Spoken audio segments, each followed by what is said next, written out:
Hi everyone, my name is Val Byron and we are going to be talking about the Maryland Teacher Technology Standards today. And I'm Allie Kaiser. And I'm Sarah Hunter.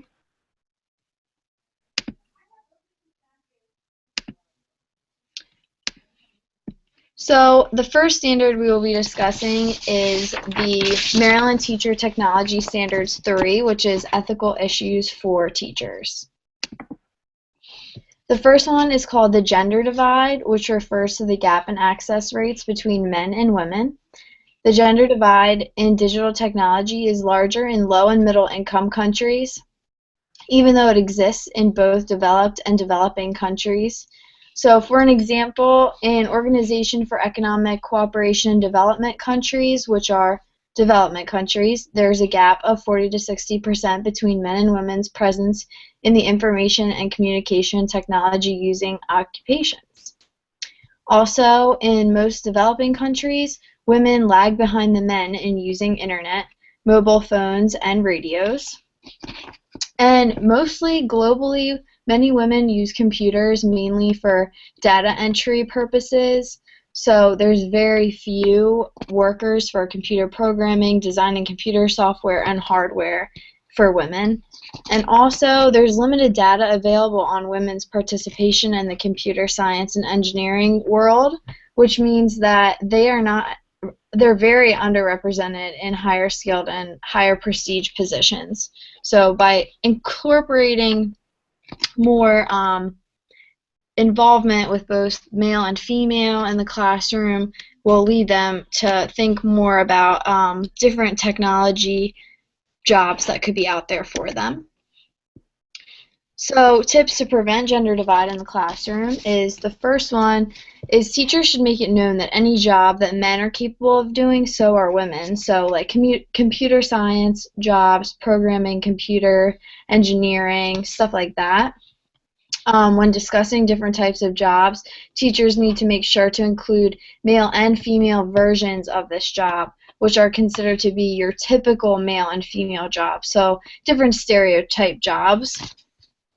And also encourage the male and female interaction in the classroom by arranging seats into groups or rows with boys and girls and intermixing to create groups. So the boys and girls will have to work together. Also, to create a class assignment where boys and girls must work together that involves technology, and this way they will have them a teacher could have them work in a pair or in a group depending on the grade level with opposite genders, and they will be able to see that both boys and girls are capable of excelling in the use of technology, and they'll also be able to practice their teamwork skills. And also, it's important to invite parents or people you may know into the classroom who break the typical stereotype to talk about what they do. This will be engaging for the students, and they'll also get to see that even though they're typical stereotype jobs, that either male or female figures are able to be them. Those could be firemen who are firewomen, and police officers who are usually male, but you could have a female in there, and nurses are said to be female, and you could have a male nurse, or a teacher, they're mostly said to be female, so you could have a male teacher come in. I really like that. I think that all of these tips are great. You know, you cover the aspect of lessons and diversifying lessons to break the stereotype, and then talking about classroom management, how you can arrange their seats, which is really, really important. And then I love how you talked about bringing people in from the community, maybe even some of their parents break that stereotype. So I think those are really good suggestions. Thank you, thank you. So this chart right here is showing statistics on underrepresented women.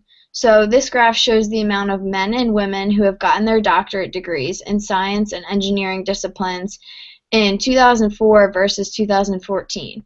So fortunately, for the most part of the amount of women who get those particular degrees, it is rising slightly.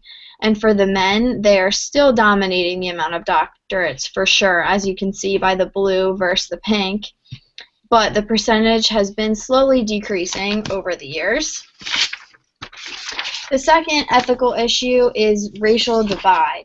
So the difference in rates of access to computers and internet at home and school between those racial groups with high rates of those with lower rates of access. which are considered to be white people and Asian American people for the high rate, and African American and Latino people are considered for the low rate. And research indicates that teachers in schools with a high percentage of white students and low students on free or reduced lunch programs are more likely to use these technologies to engage their students. And in teachers in schools with a high percentage of students of color and a high percentage of students on free or reduced lunch, they tend to use these technologies in the classroom and the internet for skills and drills to approach learning. So they're not using technology necessarily to engage them in that case. But I think it's extremely important to use technology for creative and critical thinking activities in all schools, regardless of the amount of free or reduced or the amount of different minorities in each school. So tips to prevent the racial divide in the classroom. The first one is to allow students to have time to work on the computers with technology in the classroom in order to familiarize themselves with them.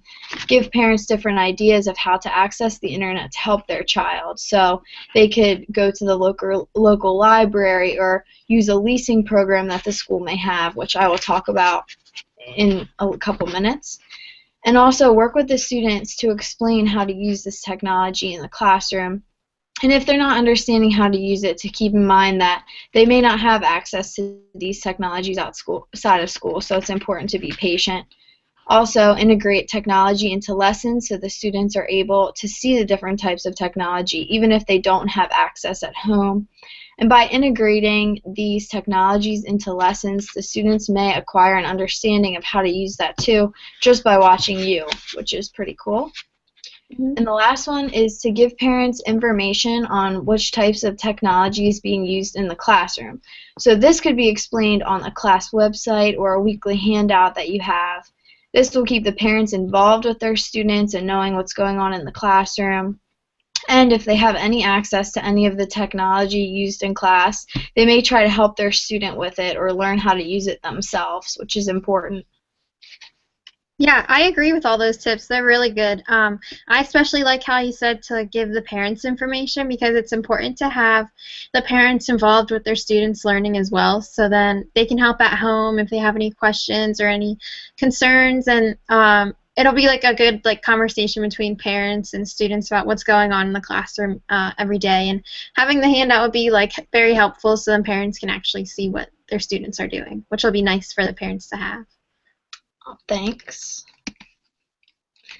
So this chart is showing the racial and ethnic representation in the STEM workforce. In this representation, you can clearly see that the whites are the majority in the STEM and regular workforce by a lot.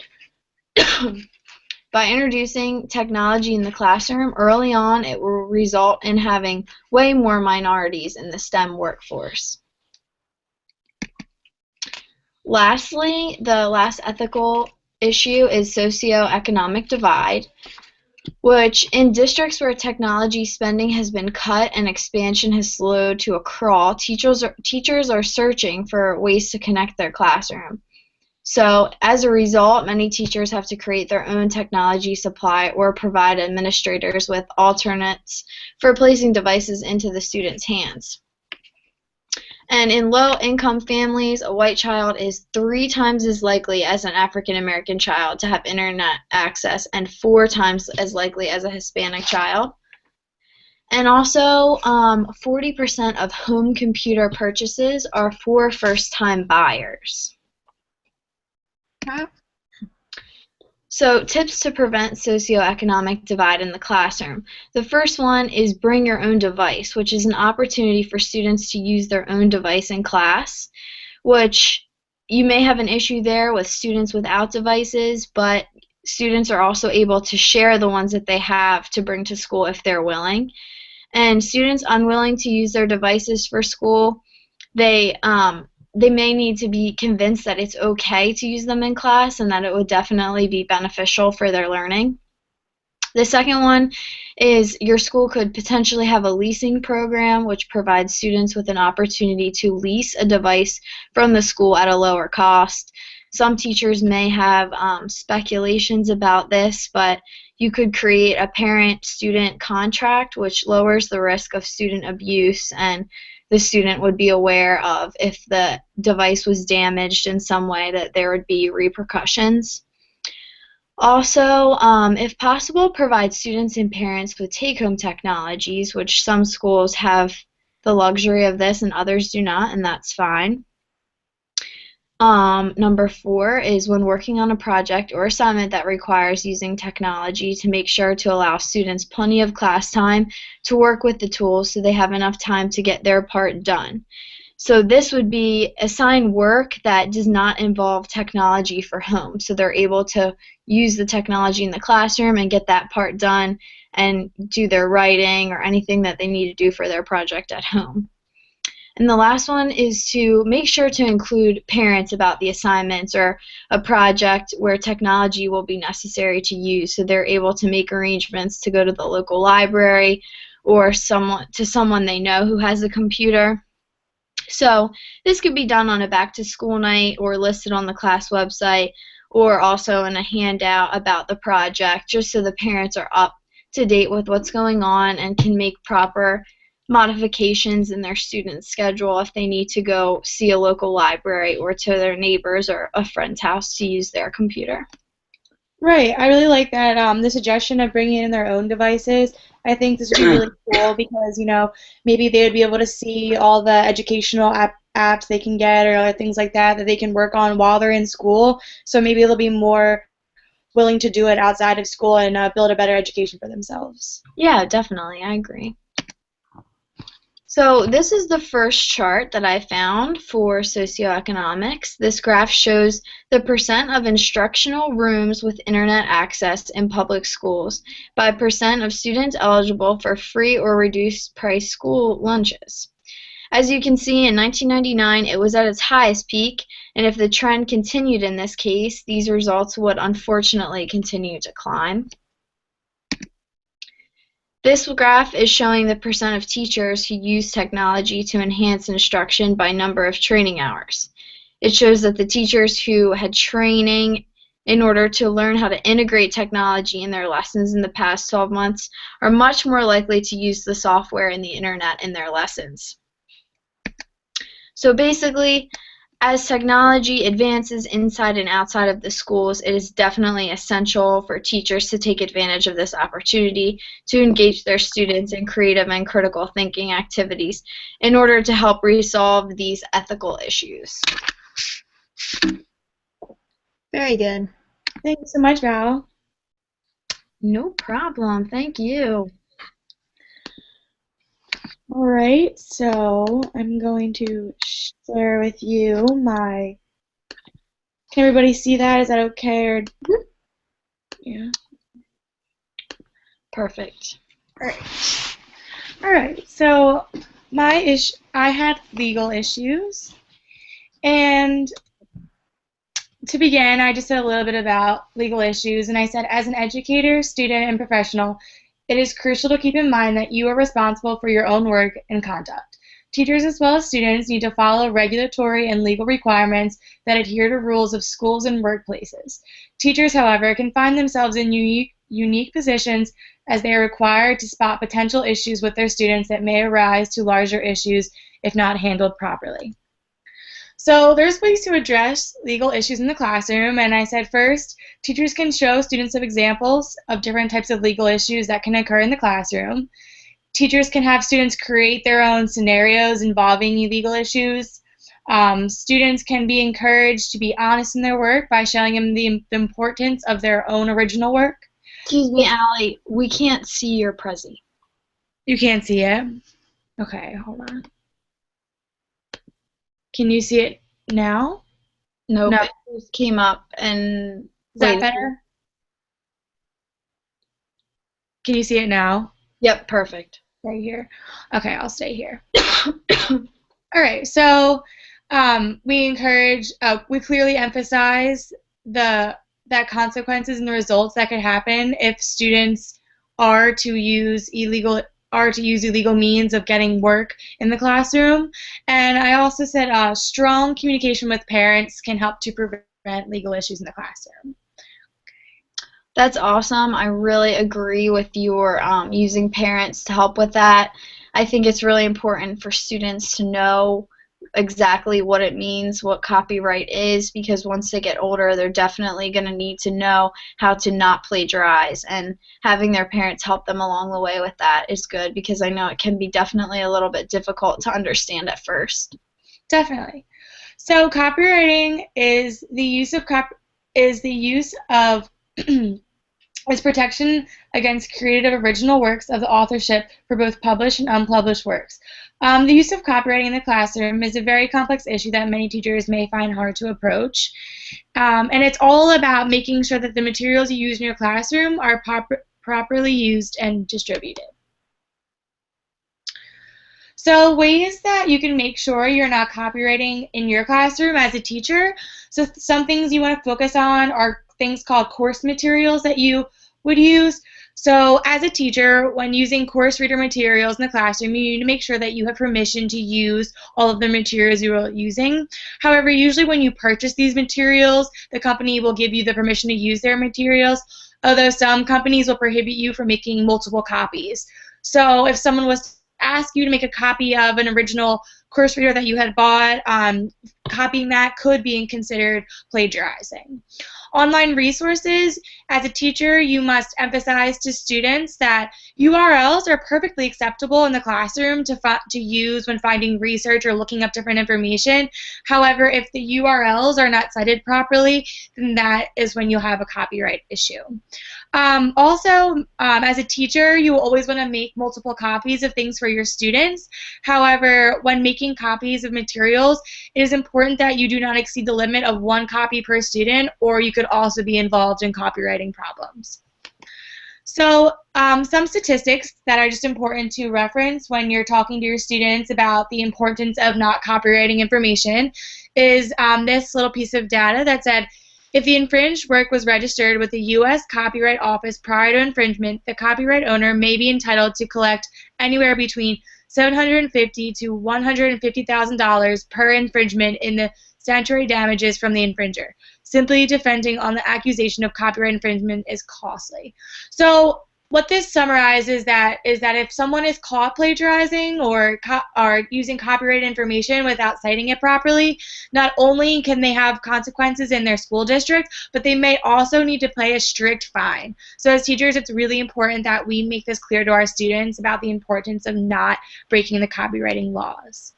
Okay, so 5 practical tips for addressing this issue in the classroom is to make sure you clearly emphasize the possible consequences of copyright information in illegal ways, teach students to recognize ways in which information can be plagiarized, inform students on proper ways to cite information, communicate with the parents the importance of their students properly citing their work and what could happen to their child if their child is caught plagiarizing, and share with students, different resources such as PurdueOwl.com, which helps students learn more about the way to properly cite their information. Okay, so the next topic that I had was the fair use policy. And in relation to copyright is something called fair use. Teachers need to be just as aware of the fair use policies as they are of copyright policies. Fair use allows teachers to access and use certain copyrighted information without permission from its original author or owner. Therefore, teachers are able to use this information in specific ways in their classroom without copywriting its elements. So, in order to, let me scroll down. All right. Okay, so in order to see if information can be considered fair use, there's a couple of things that you must consider before you use this information. So the first thing to consider is the purpose and the character of its use, including whether or not it's for commercial nature or if it's for nonprofit educational purposes. Both of those things are completely acceptable. The second is the nature of the copyrighted work. If you're unsure of the author, you should always cite its name. The amount and sustainability of the proportion used in relation to the copyright as well. So if you are using an entire article, you might only be able to use the first 250 words. And also the effect upon the potential market for the value of the copyrighted work.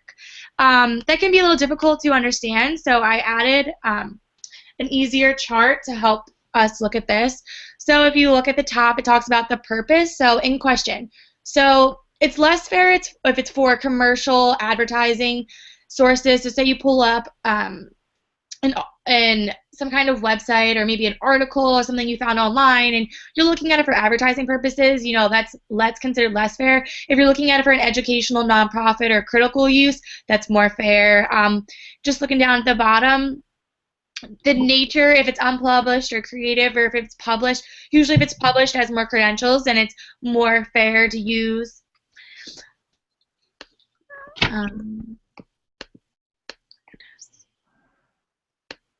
All right. Okay, so practical tips for teachers when using or going about the fair use policy in the classroom is to, when using information from the internet in your classroom, be sure that you're aware of all the fair use factors in order to eliminate all possibilities of copywriting information. So that chart is very, very helpful. The work copied in your classroom must meet the proper use test for brevity and spontaneity, such as how much work and how many times you use to copy this information. When using materials that is considered fair use, avoid making copies of materials that could substitute somebody purchasing these items. Like I said, the chart, teachers could display the chart in their classroom so that teachers could and students can access this chart when looking at information if they consider it fair use. And when addressing this in the classroom, teachers should provide examples of what fair use is and what fair use is not. I really like those tips because providing the chart for the students will be very helpful in the classroom in case like they're working on something and they're confused on like if it's fair use or not, and it'll be nice to have that chart just to like look up and reference while they're working on if they're working on a paper or a project, that they can have that there for them, and then that way they don't have to like bug their teacher because they've already learned about it and it'll be there provided for them. I agree, you're right. So the last issue that I have was Creative Commons. And Creative Commons is a way to share things that you have created with others. You are able to share this information as well as give others the rights to share and build on your own information as well. Creative Commons allows others to work on your work while at the same time preventing them from copyright infringement, which protects your original work and ideas. Creative Commons is free, and it contains many different types of academic materials such as songs, videos, and scientific facts. Teachers can use Creative Commons as a way to access and share information with students and collaborate with other educators. Creative Commons provides easy and effective tools for creativity and sharing work when desired.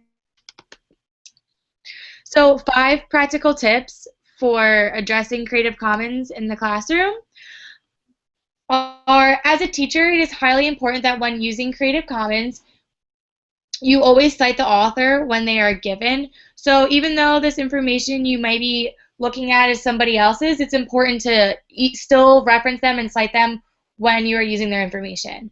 When creating a new space on Creative Commons, practice using different licenses as a way to protect you on the internet in different ways.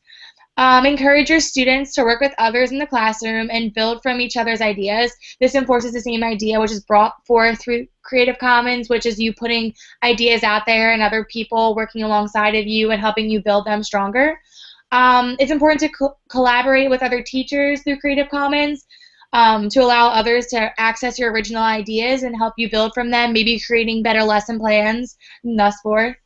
And demonstrate to students the importance of making clear changes to their works and other works so that every author that's involved is able to receive clear recognition for their projects.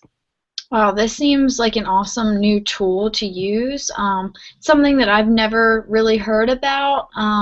It seems like it's really nice to have different feedback from different teachers and students, and that the different authors are able to communicate back and forth with one another. Yeah, that's right. It's really great with that sense. It's definitely an up-and-coming new tool that's out there.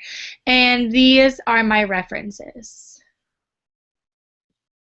Oh, good job. Thanks, Sarah.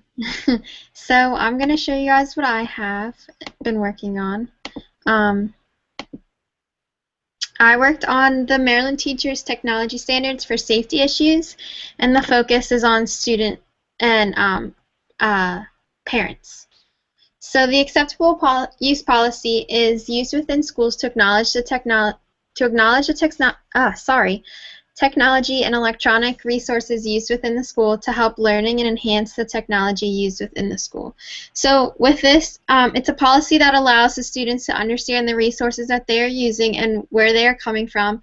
And it is important that students understand their rights, responsibilities, and privileges for access with the technology that they are using. So my tips about this is it's important to be aware of the policies within each acceptable use policy and be aware what it says for your school. To do this, you can be informed by reading the acceptable use policy that has been made for your school. And while researching about this, it was cool because I got to read the one for our university, so it was cool to see what it had said and what kind of rules and regulations that it had. Another thing you can do is to talk to your children or peers to make sure that they are citing and understand how to cite their work, and to paraphrase if using work from other sources. It's important to make sure that you and your peers are also aware of how to use the resources given to you in a responsible and smart way. Students should be aware that unacceptable use can end in severe punishments like having a suspension from school, privileges being taken away, or any legal punishments might be taken place if it's used in an unacceptable way. And finally, it's important to protect your passwords and make sure you do not share them with anyone. This will help prevent students so they can't use other students' work in the classroom or looking at their accounts connected with the school.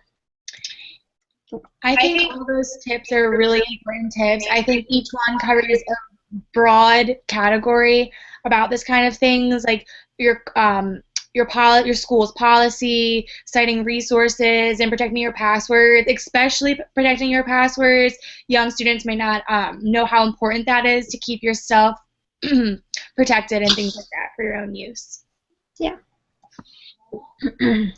My next topic that I researched was cyberbullying, and this can occur on any types of technology like computers, phones, etc. And cyberbullying can happen on websites, social media sites, through text messages, and online chats. This type of bullying does not only occur in person, but it occurs on any type of technology, which allows a person to be bullied 24/7. Another thing that makes cyberbullying bad and sometimes worse than other bullying is that it can often be anonymous and can also be shared to a larger audience than just one person. So some facts on cyberbullying. Here's a chart that I found that showed some statistics that showed like kids that were bullied by email, Twitter, Facebook, texting, online, and then it shows boys and girls that were bullied, and then some of the suicides that became because of cyberbullying. So effects of cyberbullying. When people are cyberbullied, it can often lead to them deciding to use alcohol or drugs, not attend school or lose interest in school, and begin to have lower self-esteem, depression, and many other things. And then right here is a chart that I also found, and it showed different kind of like behaviors of cyberbullied students. So like they could become feared that they're going to get attacked, or they could avoid going to certain activities or specific places. They could end up in a physical fight, or they could feel so threatened that they would carry a weapon. Cyberbullying prevention. Ways to prevent cyberbullying include becoming aware of the types of things your child is doing online. For example, what types of social media applications or chats that they are using and how they are using it. Having rules established within your family is important because it can help them realize how much time they're using on technology and things like that. And it'll also, you can set specific times during the day that they can use their technology, or what times of site they can and cannot be using. Also, it's important for parents to understand how the school uses technology and their rules. It is good for parents to know what kind of sites they use at school and that they can also use at home, and what kind of rules the school provides children for their uses of technology. Ways to report cyberbullying include not replying or forwarding messages to anyone that is bullying you.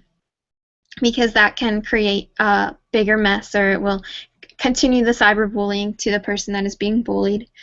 Keep the evidence in case there's any reason you need to report the bullying. It's important to block the person that is bullying you, because then they can't communicate with you any longer or continue this bullying towards you. And if needed, you can report it to law enforcement if activities could be considered a crime, like threats, violence, stalking, etc. And it's important to report to the school. So then if needed, the school can take care of any kind of incidents that are happening. So I found a cyberbullying statistic, and in 2013, a statistic showed that Maryland high schools, there were 26,775 females and 25,723 males that were bullied through text messaging, emails, social media, and other things throughout the year before the survey was given. So just in that amount of time, there was many people that were cyberbullied. And my tips are that it is important to teach children the importance of being smart and safe on internet sites or any type of technology. This includes not chatting with random people or sharing personal information where they can figure out where you are or what kind of things you're doing.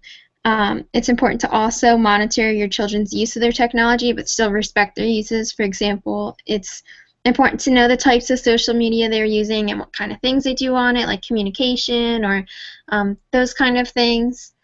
It's also important to look out for warning signs of your child or friend, for students if they are showing any signs of them being bullied.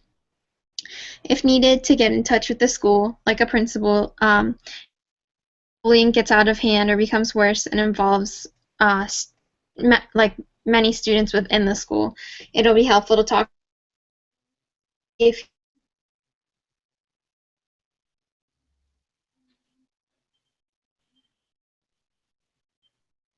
students if they are involved in any type of bullying situation, so then they know that you're there to help them and get through the bullying that is occurring. Yeah, I really think that those are awesome tips. It really surprised me in your one part where it said that Facebook was one of the main sites of bullying. That really surprised me because there are an awful lot of kids on Facebook, and I feel like that's only rising, and kids who are getting Facebook accounts are only getting younger, which is surprising. And I also agree with your tip that monitoring is very important, because a lot of students come home from school and get on their computers, and their parents really don't know where they are. So I agree that it is very important to monitor which sites the students are using. Yeah. So then here are my references.